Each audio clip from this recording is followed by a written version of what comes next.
Julius Randle is proving everyone wrong. How supposed playoff choker has become a playoff riser. With the shot clock winding down in the first half of the Timberwolves' closeout win against the Warriors, Julius Randle caught a pass and launched a deep lefty three. He watched as the ball arced high, swishing cleanly through the bottom of the net.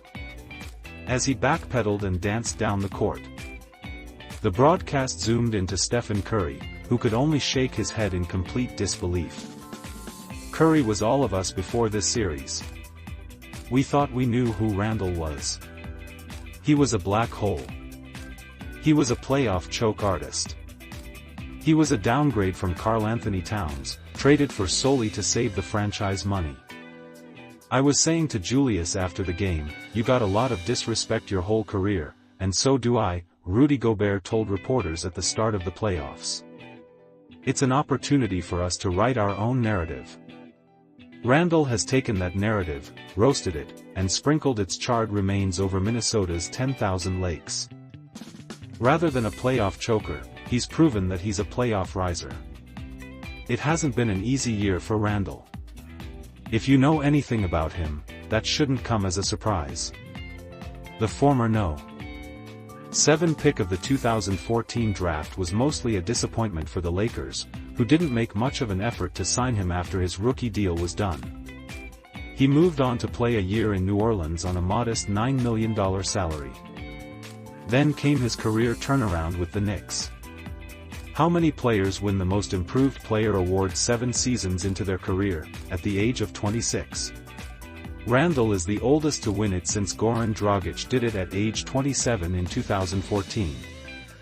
Randle made his first of 3 All-Star appearances with the Knicks that season, but it came with a bittersweet ending.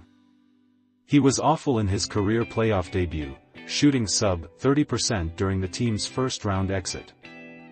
Randle was the only real scoring threat on that Knicks team. He was constantly double-teamed throughout that series. The playoff choker whispers ignored that particular subtlety. They grew to a roar in his second playoff appearance, where he shot 37% from the field, 26% from 3, and was the scapegoat for a second-round collapse to a lower-seeded Heat team. Randle was gutting out a bad ankle injury that year, which he probably returned too early from. He didn't have the option to play through shoulder surgery last year, watching from the sidelines last year as a depleted Knicks team lost in 7 games to the Pacers in that same second round. A trade to the Timberwolves represented a new opportunity to make a difference on a contending team.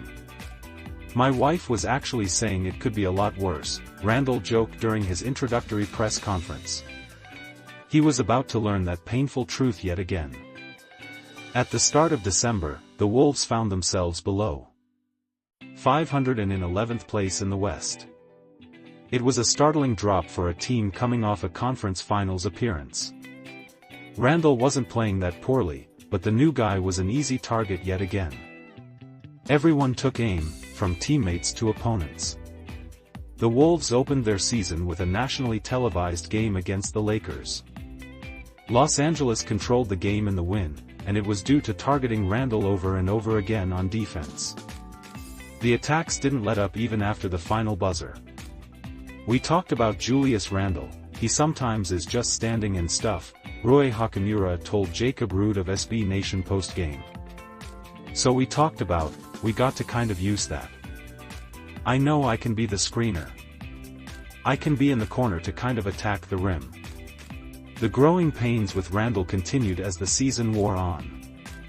In a November loss to the hapless Raptors, Gobert had his man Scotty Barnes pinned under the basket. As Gobert called for the ball, Randle waved him out of the paint to clear a way for his own drive. A disgusted Gobert walked out of the paint so slowly that he was called for a 3-second violation. A funny thing happened after that initial stretch of games. The Wolves started playing better, and Randle grew more acclimated to his role in the final 2 months of the season.